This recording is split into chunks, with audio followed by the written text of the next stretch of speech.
Welcome to my walkthrough of my Google response bot that I put together. We're going to walk through just the positive side.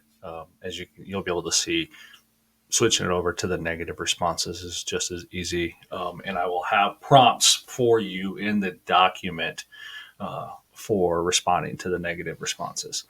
We're just going to go through the positive just to get through. So first thing, you're going to connect your Google My Business account to Zapier.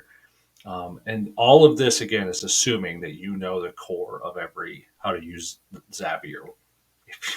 We're a little, if you need help connecting to Zapier, this is a little above your skill level right now. And again, I want to thank Patrick McBride from the McBride Agency for letting me mooch off of his Google My Business account.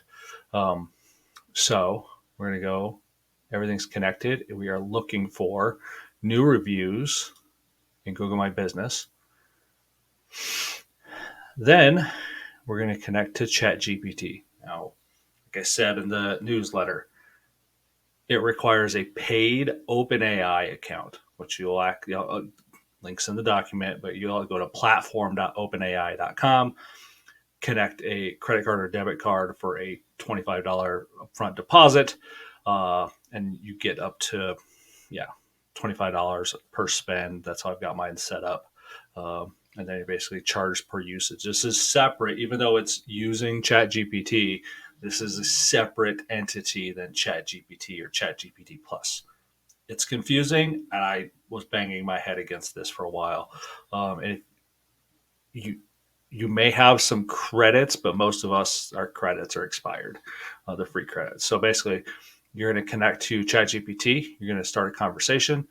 We're going to analyze the content of the review for a sentiment. So positive or negative sentiment. So sentiment response, a sentiment would be positive.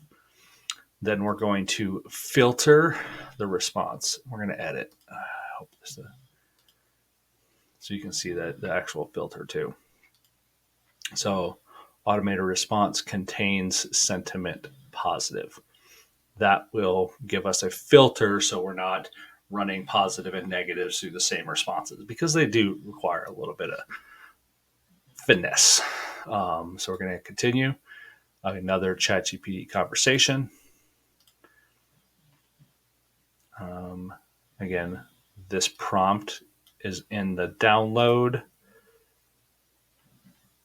It's going to run through, analyze it. I had to skip the test because it was timing out earlier. We'll try it now.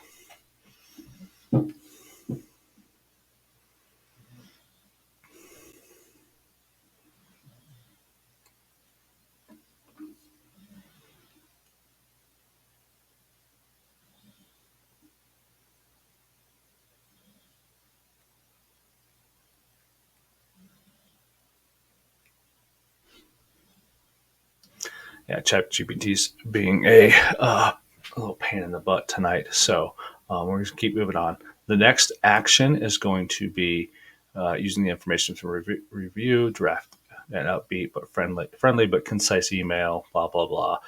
Again, prompt will be in the download.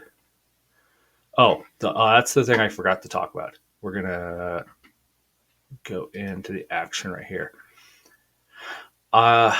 Something that everybody forgets about is memory key. So this memory key function right here enables ChatGPT to continue the thread just like you would be in a chat. So what I use and what I recommend you use is a unique identifier. I use the ID right here from the Google My Business.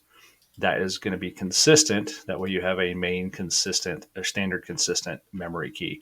It's just like a unique identifier in the database, or if you're searching in your CRM, you always want to use your email consistently.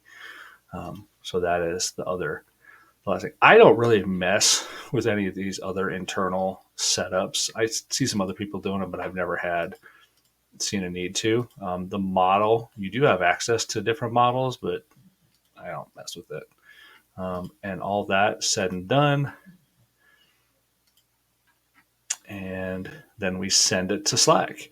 I am sending it just as a DM directly to myself because I don't want to make a channel in my company account and all that other stuff. But you can connect it to your Slack or Teams. Don't Slack or Teams. So I'll leave it at that. I have feelings about Teams, but that's it. It's done. I usually do. And I'll show you the action. Um, to the username as a bot. I usually give it a bot, and that's the rule with Slack. You create the bot, you get to name the bot. That's the law. That's Slack law. Don't ask me. That's just it. I typically use the same bot icon though, but other than that, it's pretty simple. You connect your Google My Business. A new review comes in. We're going to analyze for a positive or a negative response. We're going to filter based on that positive or negative sentiment.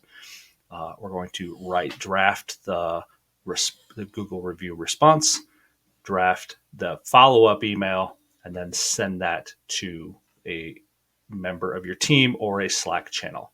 Again, all of these prompts and actions, where required, will be in the download that you can get on the landing page. That's it. If you have any questions, you know what to do.